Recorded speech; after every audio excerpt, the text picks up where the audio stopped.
right, good evening to you as we welcome you out here to another exciting edition of this thing that we call the 10 Seconds XC Off-Road Cast. I'm your host, Rodney Tomlin, as we welcome you out here to a Wednesday night in the GNCC Racing Nation, I guess you could say. Oops, wrong button.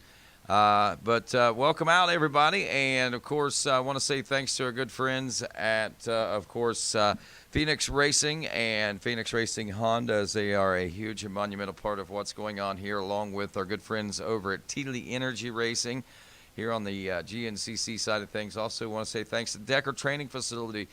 You may look at them and say, oh, they're an ATV facility. No, they're a motorcycle and ATV facility with several moto tracks. They've also got some other great things going on there with woods loops and mini bike tracks and training facilities. A lot of great amenities.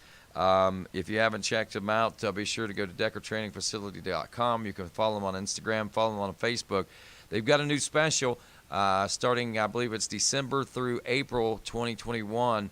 $5,000, and you get RV hookups and different things like that. They've got shower houses, but you definitely want to go and check it out and find out more details and information about it, because there's a whole lot there that I think you folks are really going to enjoy as far as the Decker Training Facility. They are presenting sponsors here with us.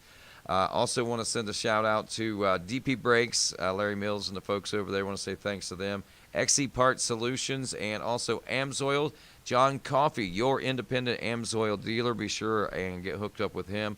We'll have some information available coming up here in just a couple moments that you'll be able to do that with. Also want to say thanks to Walker Fowler Racing, WFR, on the four-wheel side of things, and also XC Motorsports. If you got an ATV or UTV, xcmotorsports.com is a great place, or not XC, XS Motorsports, xsmotorsports.com.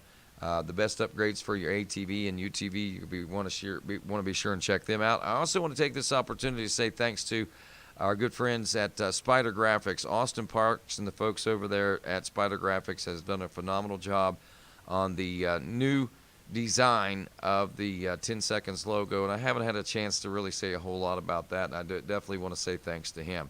I want to also take this opportunity to say thanks to Stu Baylor on his second consecutive win this past weekend at the Burr Oak GNCC. Phenomenal ride that he had, and his temporary teammate, so to speak, there, Rachael Archer, is on the 10 Seconds XC Off-Road Cast tonight. She's got herself about 3 in a row WXC wins, so we'll be talking with her about that, about her road to GNCC, the road to stardom and fame, and where she hopes this road is going to lead her.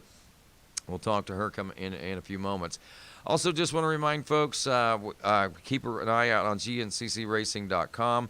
I know that's where I'm keeping an eye out to make sure where the next races are going to be. Looks like we're going to be over at right across from High Point. Same place we ran High Point this year, basically, but we're not going to be racing across the road. We're going to be on the Matthews Farm side, which is the Mason-Dixon GNCC. That's next weekend, not this coming weekend. So we'll see you guys over there for that. Should be a good time. No doubt about that. And let's see here. Trying to get... there we go. Yeah, trying to find her there. We have found her, believe it or not. How you doing in there? So, good. I'll find you again eventually, and I'll bring you in on the show. But that is Rachael Archer right there. Wave for everybody, Rachael.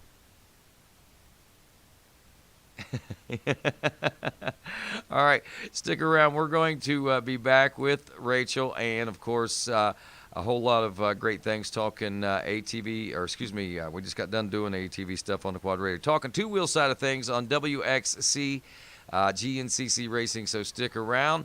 The all-new 10 Seconds XC Off-Road Cast will continue after this.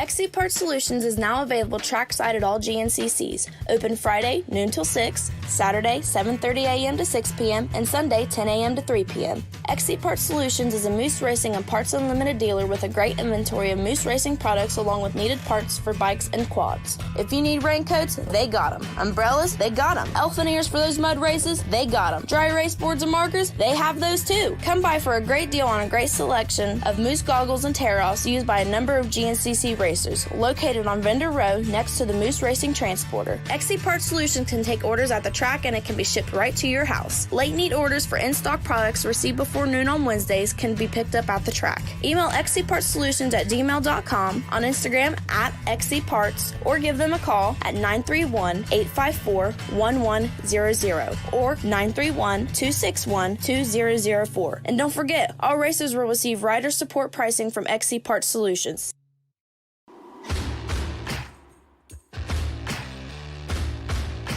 Did you know you can save up to 25% and receive free shipping on great AMSOIL products with their preferred customer program? AMSOIL also has special pricing arrangements and free shipping for commercial accounts such as trucking companies, loggers, landscapers, and businesses like yours. Or if you have a business and would like to begin selling AMSOIL products, you could qualify to participate in the AMSOIL retail account program. You could become an independent AMSOIL dealer and build and grow your own profitable businesses. For more information, call John Coffey, your full-service AMSOIL dealer, at 877-694-4763 and leave him a message. John Coffey and AMSOIL, your first call for synthetics. Hi, I'm Walker Fowler, and this is a DP brake rotor. And these are DP brake pads. Larry Mills and DP Brakes have been a part of my program for over a decade. Recently, we completed the Heartland Challenge, a 10-hour ATV endurance race that is not only physically demanding, but demanding on my machine and my parts. And that is why we choose DP brake pads. At the end of the race, we had 0 brake failures, and they looked brand new. If you aren't using DP brakes, what's stopping you? Literally. Hi, this is Stephanie from JSR Moto Designs. JSR Moto Design specializes in replacement Nerf bar nets for all makes and models that can be fully customizable to your needs. Our custom apparel can be specifically designed for your race team. We can help make what you wear personal on and off the track, including embroidered or printed hoodies, jackets, t-shirts, hats, jersey lettering, butt patches, and more. Check us out at jsrmotodesigns.com or find us on Facebook and Instagram. Back. Good evening and welcome back to the all-new 10 Seconds XC Off-Road Cast. Trying to get this thing out and try to share this doggone thing, man. I can't figure it out on my iPad at this point. But Rodney Tomlin along with now the M-Pro Yamaha rider from New Zealand and now 3-time straight winner in the WXC class. And, of course, we're talking about Rachael Archer. Good evening, Rachael, and welcome to the 10 Seconds XC Off-Road Cast. Glad to have you on board. Yeah, and I got you turned. I turned your microphone on now, so that now they can hear you as well.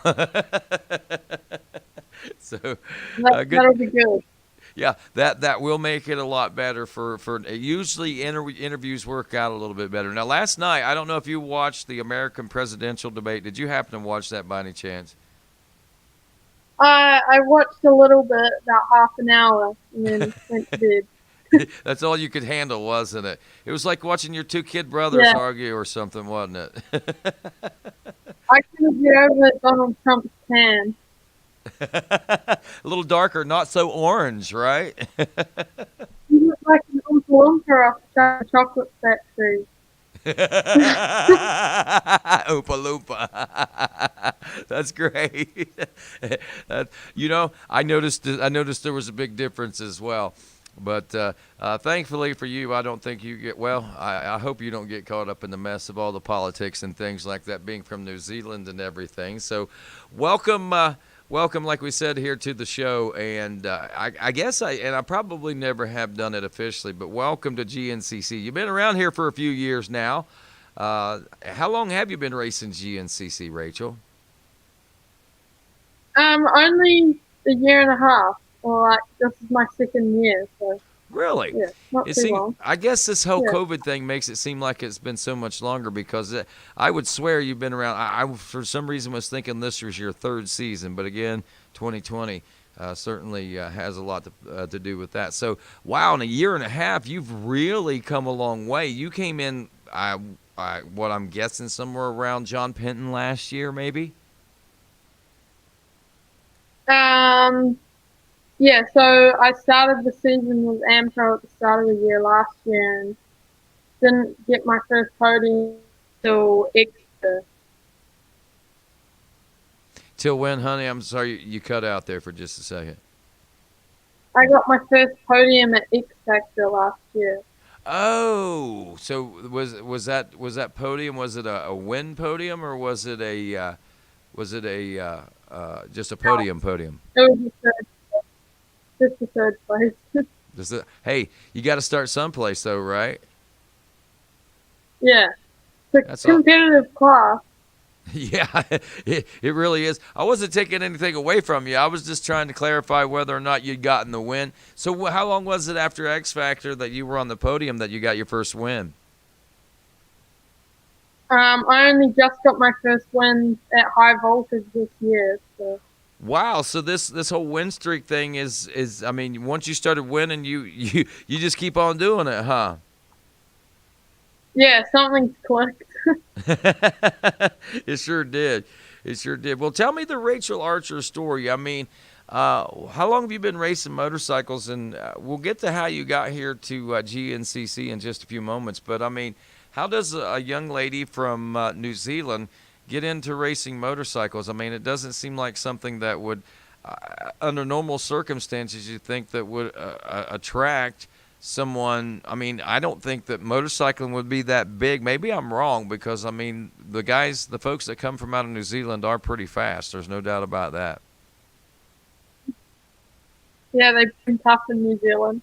Nah, I started riding when I was 3. Dad bought me a little pit bike, and I used to hoon around the tennis court. And we live, well, back my parents own a 1,000-acre farm, so and it's quite steep. So I grew up riding hills on my 50, chasing cattle, and racing cross country when I was 10 on a KLX 110, and then I won my first New Zealand championship on a KTM 85 and when I was 12 or 11. I think I was 11. And then I won 4 or 5 more championships after that. Wow, that's pretty impressive. I'm not going to lie to you. So, with that being said, when did you start setting your sights on the U.S. and how did coming to the United States and racing and being in this position ever come to pass? I mean, having a dream to come to the United States and race is one thing, but to have a dream and come to the United States and be able to race on a team and like now going for a national championship at the GNCCs. Yeah, so the first year I won, or actually I started racing overseas in 2018. Paul Woodley had some contacts over here with Randy and all the Yamaha people, obviously, and got me a little amateur ride to do 2 races on a 250 in the WXC. I came over here and did that, and I didn't do too well. I think I got a 5th and like a 7th or something, and I was a bit bummed. And then Paul hooked me up with another amateur deal for last year because he could see I had potential, and halfway through last year I started getting on the podium and then haven't looked back since. And then this year I signed with Randy 2 years for a pro deal. Wow, that had to. I mean, that moved along pretty quickly. So, with being able to be on the M Pro team, I mean, being a part of that's really been a big boost in this program and helping. I mean, you've had a lot of support and a lot of help and a lot of guidance, I'm sure, in this class over the last since your tenure started. Yeah, definitely. Like Paul's been a massive help with me, and I think riding with all the guys back home, and I've also got 3 older brothers, and my dad's always been racing. And yeah, I think the fact that if you don't keep up, you get left behind. That really helps. So your dad getting catch any breaks on the trail rides, huh? No, and the races. There was a couple of years there that me and him were really competitive, always close in the cross countries. Wow. You raced head to head with your dad? Yeah. We actually went over to Australia in 2018 and did the Hatar Desert Race. And there was like 400 or 500 bikes in the race, and me and him finished one place apart. No way. Did you beat him? Yeah. I think I did. And he was in the 450. Even if you didn't, you did, because that's a lot of people for you guys to finish so close together on. I guess it would be time or position, however the race was scored over there. But that's pretty interesting. Have you done other big races like that before too? I've done a couple of races in Australia, and like I did the Australasian Motocross Champs in 2017, and then Qatar in 2018, and then I came over here in 2018 and did 2 GNCCs, and then I've been here ever since. Wow, that's pretty impressive, actually. I mean, to be able to make that transition and to be able to do that, and I'm sure it's been it's had its good things and its bad things and its good times, I guess I should say. So and we'll get to some of that here in just a second, but I still want to get to know you a little bit more. So have you done any ISDE stuff? No, I've always been too young. I was supposed to go this, but because of COVID, it got cancelled. So next year I'll be at ISDE. So you're just now, what, 18, 19 years old then? Yeah, I'll be 19 in November, so I'm still 18. Wow. So you're a youngster. So tell me a little bit about how you heard about American GNCC Racing. What was the appeal to make you want to leave the comforts of home and come to the United States? And I guess I know, but I mean, how did you hear about GNCC? Is GNCC, were the women revered down there? I mean, obviously you know Taylor and you know Mackenzie through racing in Australia and different things like that, I'm sure. But I mean, is this something that is pretty revered, I guess I should say, on a worldwide stage? It was always a goal of mine, like all through high school. I wanted to be a professional racer. I didn't care if it was like Europe, America, anywhere. I just wanted to be a pro. So I started watching like GNCC racing on YouTube and stuff, and talking to Paul and training with Paul, and yeah, it was basically the first opportunity that came up. So I took it. And here I am. Yeah, so here you are. So tell me this: are you satisfied? Are you satisfied with the road that you took and that you got to come to the United States and do what you're doing right now?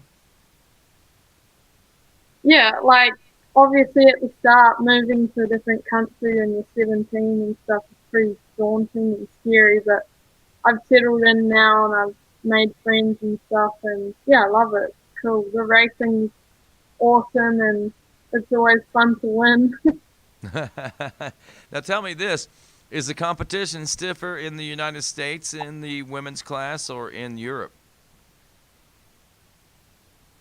I would say it's stiffer over here just because there's probably more of us, but I don't know. I haven't raced over in Europe, so I can't tell you. So were you surprised when you came to the United States and you saw the WXC class, the women's like vet class, the girls' classes? Were those things when you seen all those little girls and all those little girls racing against the boys, and they had their own classes, and there's like I think there's 2 girls classes if I'm not mistaken, and then there's 3 different women's classes. You got the women's 25 plus, the women's novice or whatever it's called, and then the WXC class. I mean, that's an awful lot of girls in a lot of different classes. I remember a time, if we could get 10 girls or 8 girls or 6 girls, we thought we were doing something huge, and now we've got all these different classes. So to me, it's pretty exciting to see. Was that something that was kind of intriguing and exciting for you whenever you came to the United States?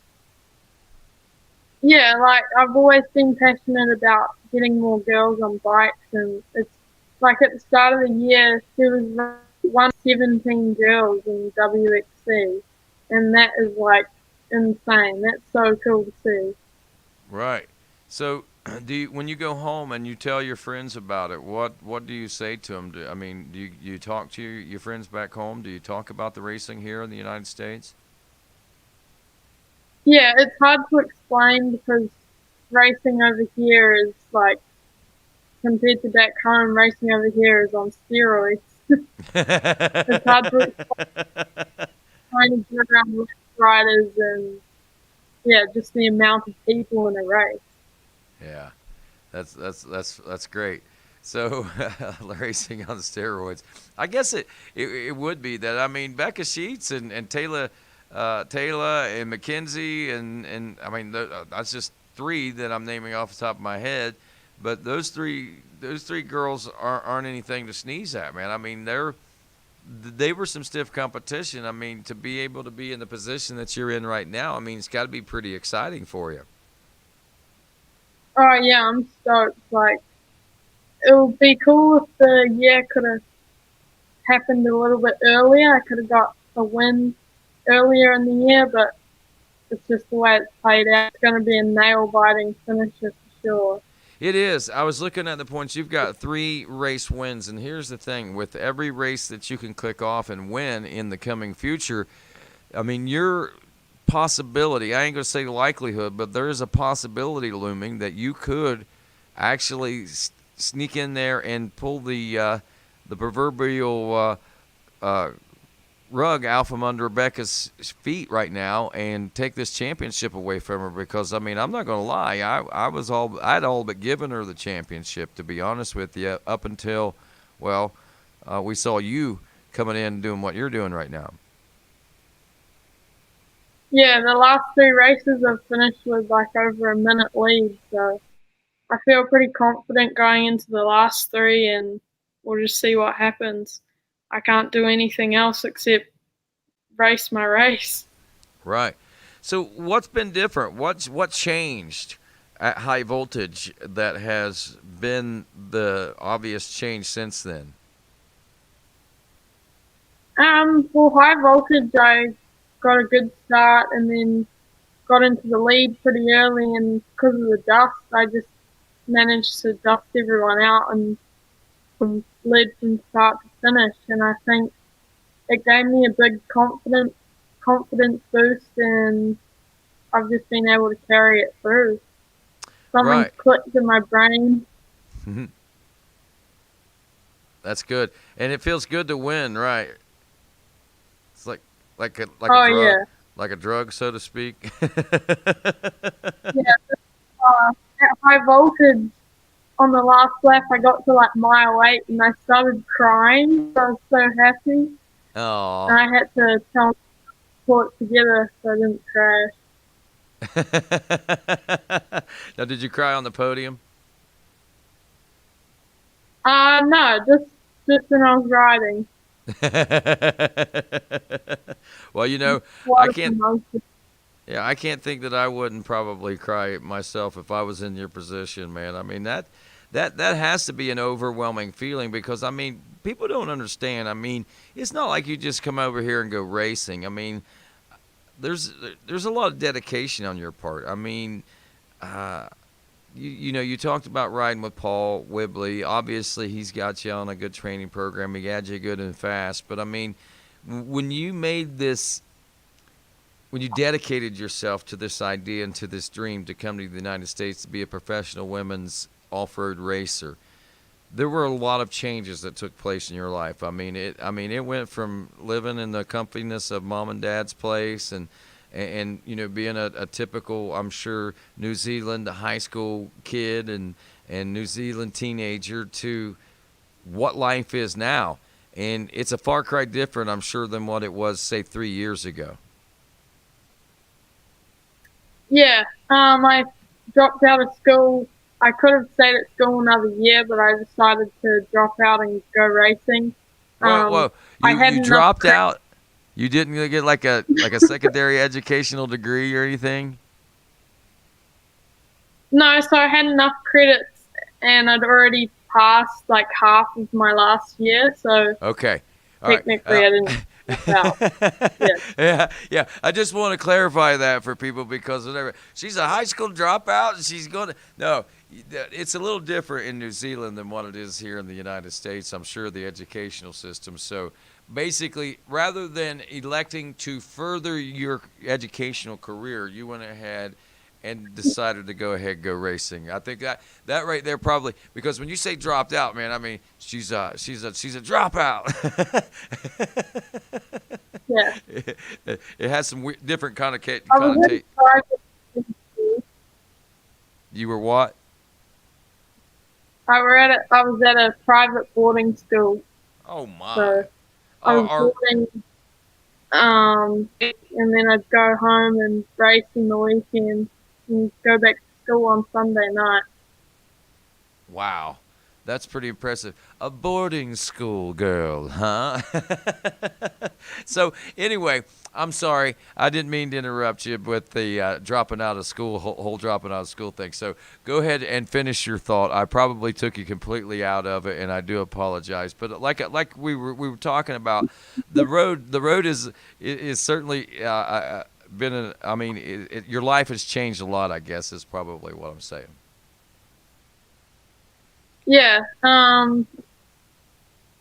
It'd always been like my intention to leave school and go racing, but I didn't actually think that it would happen. And then when I did get the opportunity, it was kind of like, whoa, am I going to take this or not? And I didn't want to pass it up, so I grabbed the bull by the horns and took it. Moved over here when I was 17 by myself. Didn't really know anyone. Yeah, here I am.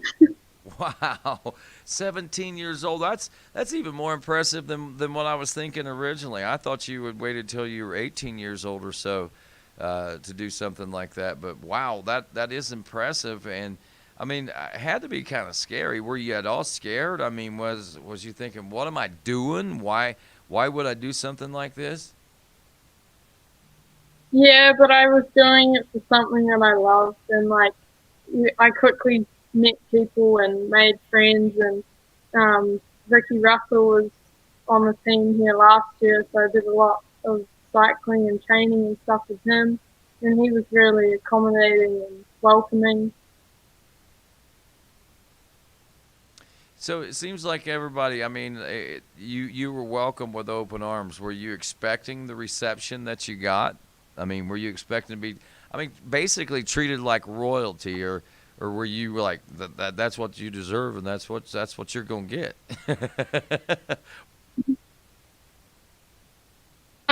It's a while for Corey and Lucas to warm up to me, but they're kind of like brothers now. I go in the shop and all they do is tease me and make fun of me. They're good though. Lucas and Corey, that's funny. So tell me some good stories on those guys. How was it? Tell me what it was like when you first started riding there, and how did they treat you? I mean, how did you realize there was a little friction going on there? A little, I don't want to say animosity, but just a little bit of uncertainty, I guess. Well, at the first race, no one kind of knew who was looking after me during the race. I had Chris, which is my race mechanic now, but I actually ended up running out of gas on the last lap in Florida, and I was in 4th place behind Mackenzie.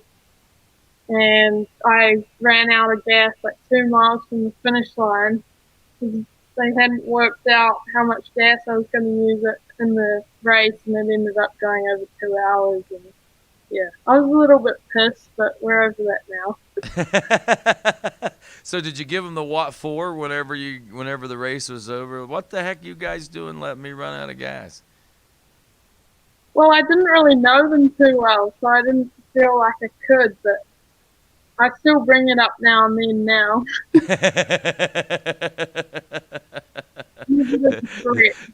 So were they at all apologetic? Did anybody say, "Hey, Rachel, I'm sorry that you ran out of gas, but we kind of screwed up. We dropped the ball." They just kind of like act like nothing happened and just move on. Well, it was sort of my fault too. Like I got stuck and they couldn't find me, and yeah, it was all. But we're over that now. So that was the first race, huh? So any other interesting things happened in the early days?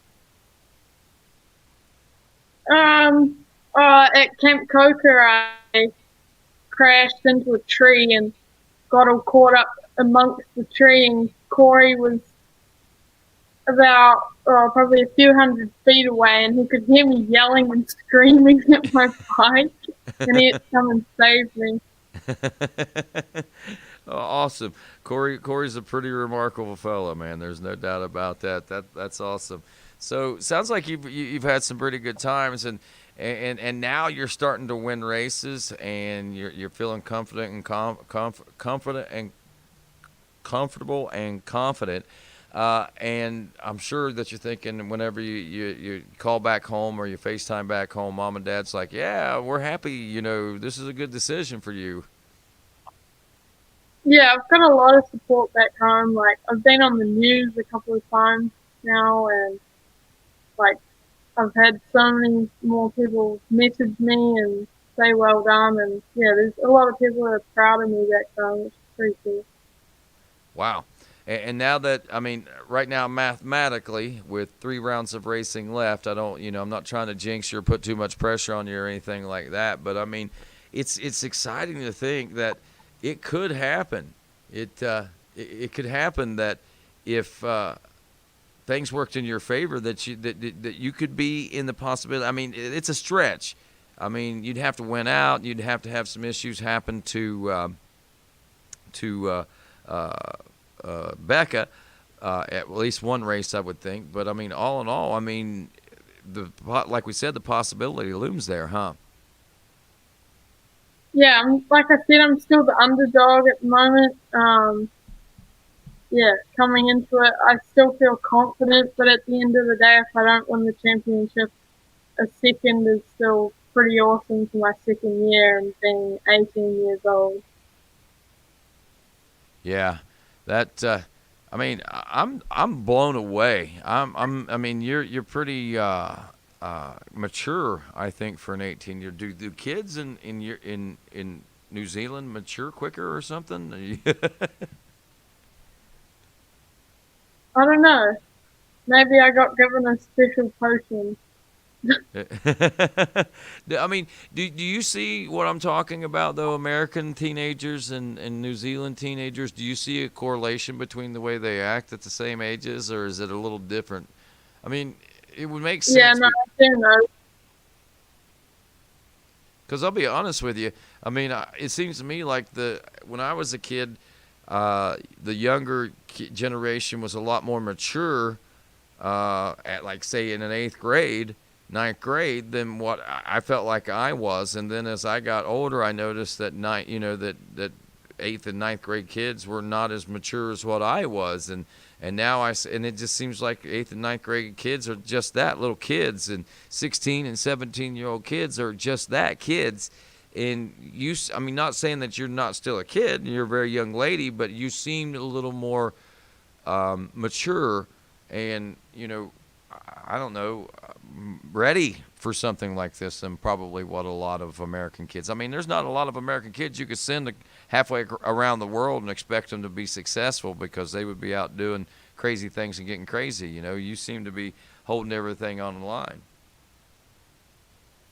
Yeah, I think it's probably a reputation, like, Kiwi kids grow up a lot faster, and if you want to make something of yourself, you've got to go overseas and race, so you don't really have a choice, go grow up.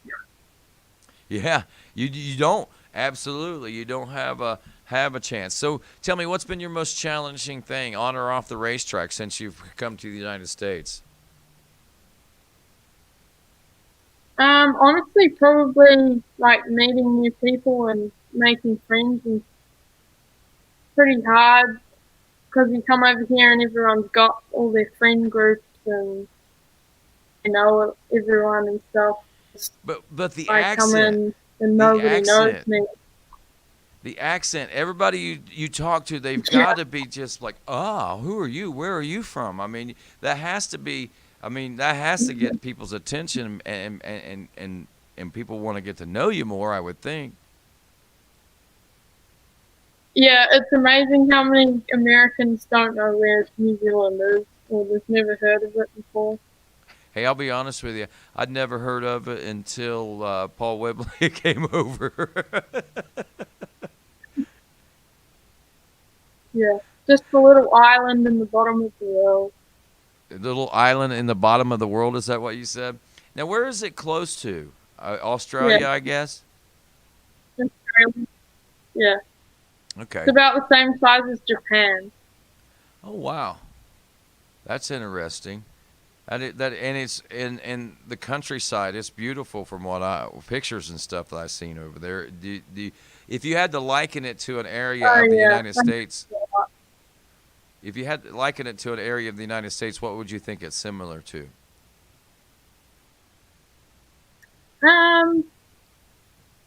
Probably more like the West Coast, like Washington and stuff like that, or South Carolina is similar in certain aspects, and like North Carolina And I would with the imagine it probably mountains and depends on how close you are to the coastline too, right? If it being on an island and stuff, it probably a lot of diversity but like you say, like the northwest out there in Washington and places like that. That's cool. That's neat. So that explains why you can probably excel in some of the more rocky and more challenging terrain out there, huh? yeah, I grew up riding hard enduro stuff on my KTM 85, so I love it when they add a technical bit into a race. Wow. Hard enduro, that's pretty impressive. Now, speaking of, so you mentioned hard enduro. What other types of things? I'm going to go ahead and get you going. We've been on here for about 40 minutes, but just trying to get to know you a little bit better. And but what's something if somebody was to say, you know, I ask you, tell me something about you that nobody knows, or somebody would find, you know, like, wow, she does that, or she did that, or whatever.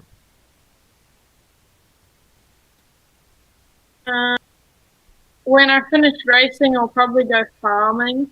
Pretty passionate about farming. Love to scuba dive in the summer. So Spend a lot of time at the beach, ocean. yeah, that's interesting. I like it. I mean, you leisurely, obviously, scuba diving and stuff like that. But you know, I'm intrigued. Farming. You like farming. You like agriculture. Is that what you said? Yeah, so farming back home is a lot more. It's more about making money, and it's like the leading country in farming is New Zealand, Wow. and agriculture is like our biggest export. So yeah, it's a bit more. I don't know what the word is, but yeah. That's impressive. I'm impressed. I'm very impressed. I would have never that's something that I'm like, wow, I would have never guessed that that's something that you aspire to do would be to be a farmer after racing. So so tell me, where do you see this racing career taking you? What are you expecting? What is your goals? I guess I should say. Well, I definitely want to win a championship, and then we'll just go from there. Like, see what happens. see what offers I get. Obviously, I'm going to be with Yamaha for another year, and then hopefully another year if I get offered and I keep winning. Keep winning. I guess they'll do that. So that's great. So you're just going to stick around and race for as long as you can and make the best out of it. Then, do you have any other your eye on any other championships while you're here in the U.S.? You look at the National Enduro Championship or for Full Gas or anything like that? I was second in points at the Full Gas, but I think Mackenzie's ahead of me now, so I've still got to get a podium for that championship this year, and then hopefully I can try and get a win in the WXC at GNCC next year and Full Gas next year. That's awesome. Any other series out there that you could think of that you'd like to go tackle other than what we've got here in the United States? I've got my eyes set on Red Bull Romaniacs in a few years. Definitely got that on the cards, and I'd like to do some more desert racing. Probably do Dakar one day, Paris to Dakar. Wow. That's pretty impressive stuff, and you're 18 years old. You've got a lifetime to do all this stuff in as well, Rachel. That's awesome. And all right, so tell me, I think I asked you what your favorite race, but what's your favorite memory of since you started racing, period, since you was a kid? What's your favorite memory? When you look back on it all, what's your favorite memory? Probably a tie between winning my first New Zealand championship. It was the Women's Motocross Championship in, I think it was like 2015. And then as well as getting my first podium at X Factor. It was actually, my mum was over here for a week staying with me, and that was my very first GNCC podium, so that was pretty special. Awesome. That's great. Now, off the track, what's been one of the most interesting things that's happened to you since you've been in the United States? Oh, gosh. I don't know. Well, I almost got attacked by a dog this morning when I was cycling. That was pretty exciting. All right. So, all right. So, when you do finally leave GNCC, what do you think people says about? What do you hope you leave behind? What do you hope people will say about Rachael Archer when her career is done here in the GNCC? I hope they say she was a legend and she was fast. She's a legend and she was fast. Well, you know what? I think that you might live up to that. Anybody you want to send any shout outs to or any thanks or anything, Rachel? Shout out to everyone back home and anywhere in the world watching me right now. Thanks for your support, and thanks to all my sponsors and my awesome team at AmPro, Moose Racing, Shelley City, XCGS, Cycra, Squid Decals, Bulletproof Designs, Dunlop, Wizzico, Recluse Rental, Sonic, FMF, DP Brakes, Evans Coolant, IMS Promoter Billet, Seat Concept, TM Design Works, and everyone else. Fryer Performance, my coach Jeff. He does an awesome job at keeping me fit and mentally ready. Awesome. It's great to have such a support network like that, and it's good to. I met your mechanic the other day.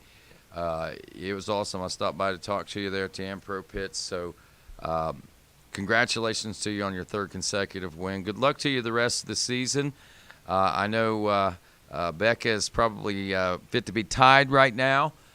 She likes competition, but she also doesn't like to be beat, especially 3 times in a row. So it's going to be an interesting next 3 races to wrap this championship and this season up. Regardless, you've had a very successful year so far. You've made a name for yourself, and people know that you are going to be a huge and monumental threat for the national championship in the 2021 season. I can't wait to see how it all pans out. But, Rachel, thanks again. And anything else you want to say it now, and we'll let you go, okay?